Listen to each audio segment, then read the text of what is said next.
আসসালামু আলাইকুম আপুরা, আপনারা সবাই কেমন আছেন? আমি আলহামদুলিল্লাহ অনেক ভালো।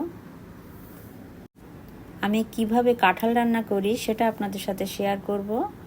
কড়াইতে তেল গরম করে তাতে একটি তেজপাতা আর পেঁয়াজগুলো লাল করে ভেজে নেব।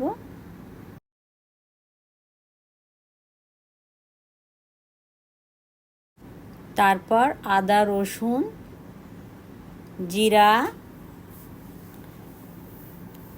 শুকনা মরিচ বাটা আর চিংড়ি মাছ, কাঁচামরিচ দিয়ে মশলাটা কষাতে থাকবো।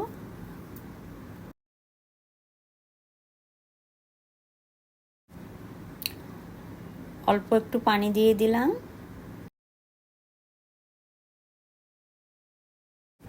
এবার দিয়ে দিলাম লবণ, হলুদ। তারপর বেছে রাখা কাঁঠালগুলো দিয়ে দিলাম।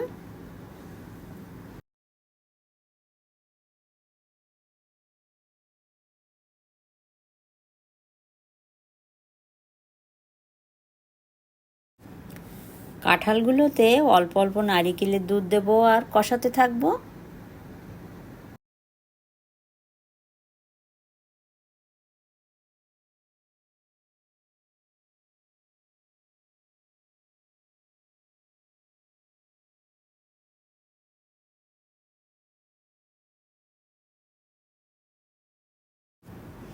এবার সম্পূর্ণ নারিকেলের দুধটা দিয়ে দিলাম।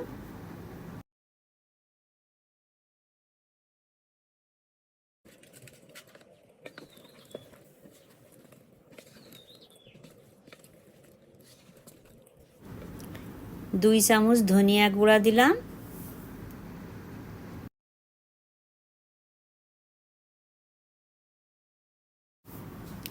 এবার দিয়ে দেব পরিমাণ মতো পানি।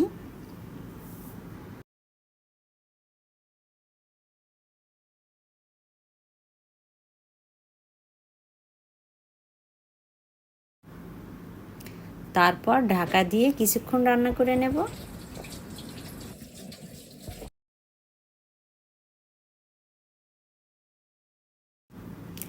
স্বাদের ব্যালেন্স ঠিক রাখার জন্য নামানোর আগে একটু চিনি দিয়ে দেব। আমার রান্নাটা যদি আপনাদের ভালো লেগে থাকে তাহলে প্লিজ পাশে থাকবেন। এবার একটু গরম মশলার গুঁড়ি দিয়ে দিলাম।